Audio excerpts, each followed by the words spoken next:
Bonjour à tous. L'émotion, l'émotion, l'émotion, disait Céline. Ben oui, il en fallait pour écrire Le voyage au bout de la nuit. Il en faut pour créer une œuvre d'art. Et il faut aussi du talent et du savoir-faire, du travail. Les émotions sont définies dans tous les manuels de psychologie, la peur, la colère, la tristesse, etc. Et je veux parler ici de l'émotion indéfinissable qui t'étreint, qui te met une boule dans la gorge, qui te met des larmes aux yeux. On ne sait pas très bien s'il s'agit de larmes de tristesse, de mélancolie ou de celles que l'on ressent malgré soi face à la beauté, à l'étonnement de la beauté, à l'épiphanie de la beauté. Cette émotion-là est l'indispensable terreau de la création artistique. Il y a peut-être des gens qui n'ont pas d'émotion et qui créent quand même, j'en sais rien. Peut-être dans l'art contemporain, je ne sais pas. En tout cas, pour moi, c'est indispensable. Et puis, il y a l'émotion collective, j'allais dire médiatique, l'émotion au jour le jour. Cette émotion cliché un peu, hein, de nantis informatisés, s'indignant entre la poire et le fromage, qui occulte la réalité politique, économique, financière, des conflits que l'Occident cynique a suscités et qui nous reviennent en boomerang.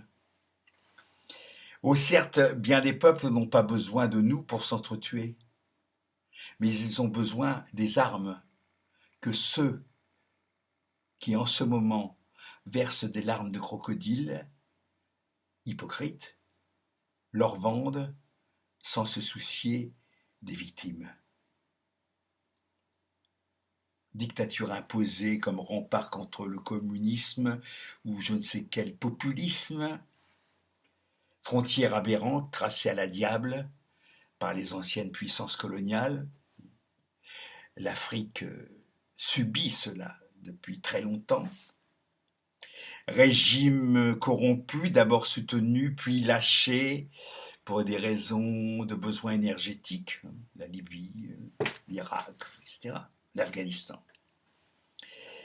Et finalement, pour culpabiliser les foules sentimentales que nous sommes, une photo de petits garçons morts sur une plage,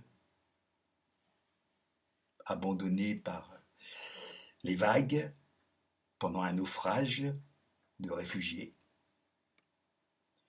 Comme hier, la photo d'une fillette napalmisée courant nue sur une route d'un pays martyrisé.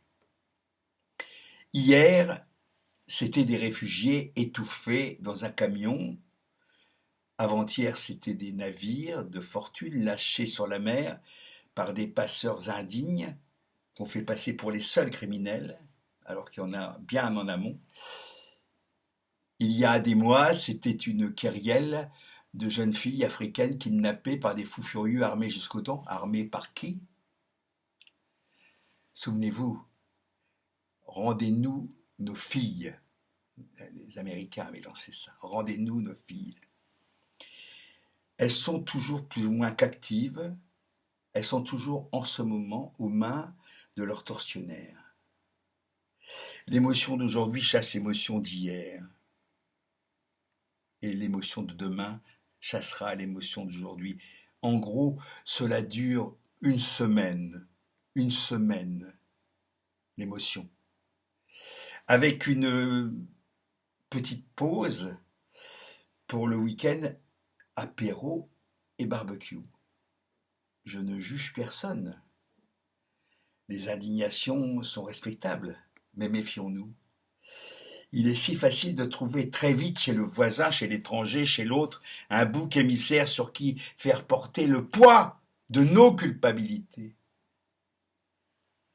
Et dans ce cas, certains internautes retrouvent très vite les propos ignobles qui ont conduit au pire moment de l'histoire. Nous n'en sommes pas loin. Nous n'en sommes pas loin. Hasta la victoria.